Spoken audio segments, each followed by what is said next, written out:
Alright, gents, real quick, how to create the electricity airlock trap. Very simple. Opponent approaches your base. Oh shit, this lever actually works. Scout it out.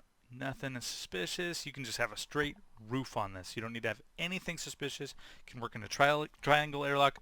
Doesn't matter. They say, okay, you know what? I'm going to actually go in. They drop their gear to their buddy or whatever, or they just jump in and they say, you know what, buddy?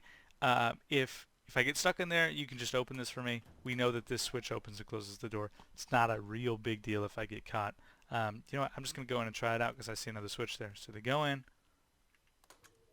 Boom. Trapped. Screwed. Right?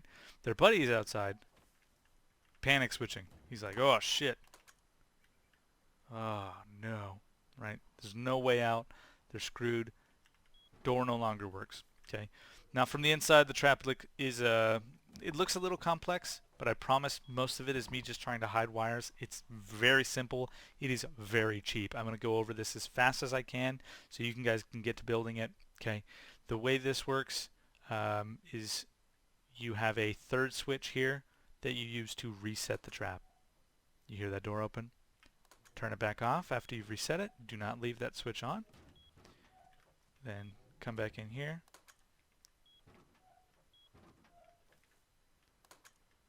Oh, I jacked it up because you're not supposed to hit that switch. Switch this here. It resets the trap. Make sure this switch is off. Make sure this switch is on. And door works again. Trap reset. Okay. My personal preference, the way I like to finish people inside this trap is very simple. I just create a murder hole. Right? Come up here. Send him a present. Trap executed. Done. Okay. Now, one very important thing is hiding the wiring. Making sure that if they're hanging out in this room before they take the plunge and pull the switch, that the wiring isn't going to scare them off. It's not going to trip them out.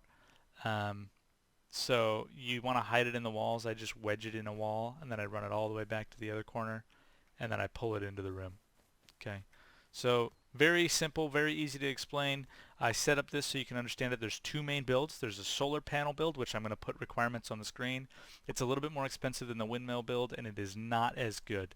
The windmill build is actually cheaper and better, but it is more difficult to set up, and it is more apparent that you have... It brings more attention to your base because you have a giant windmill powering everything, right? So to set up a solar panel build, you do need a battery. So you run power to the battery. I'm not going to explain that. It's very simple. You should know how to do that by now. And then from the battery, the output is going to go straight to the switch on the outer airlock. Okay. I'm going to do a quick recap before I explain every single connection. If they are approaching the base, they're coming up from the outside. Switch should work. Very simple. Okay. They switch, they jump in, and they'll be at the second door. They pull this switch. First door will shut. This switch now does nothing. This switch now does nothing. And what you want to do to reset it is make sure that this switch is off. First switch should be on. Now it is on.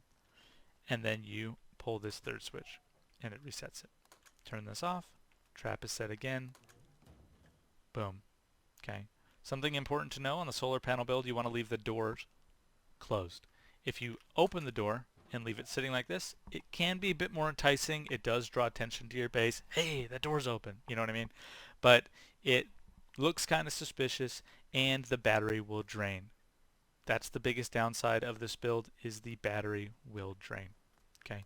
So you run from the battery to the switch, to the I can't remember the name of this, electrical branch.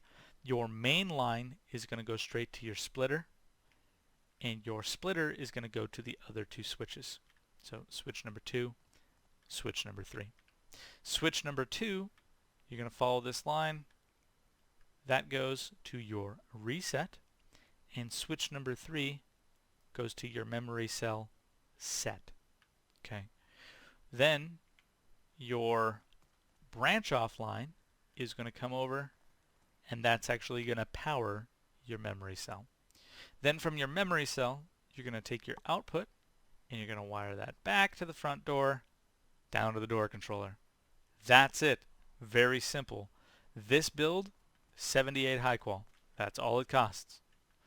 This build, you got to set up a windmill and then run power to your splitter.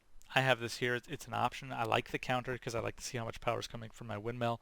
Totally optional. Don't need it. It is 10 high qual. Okay, so you run power from your windmill up to your splitter, and then from your splitter, very simple, all 3 switches.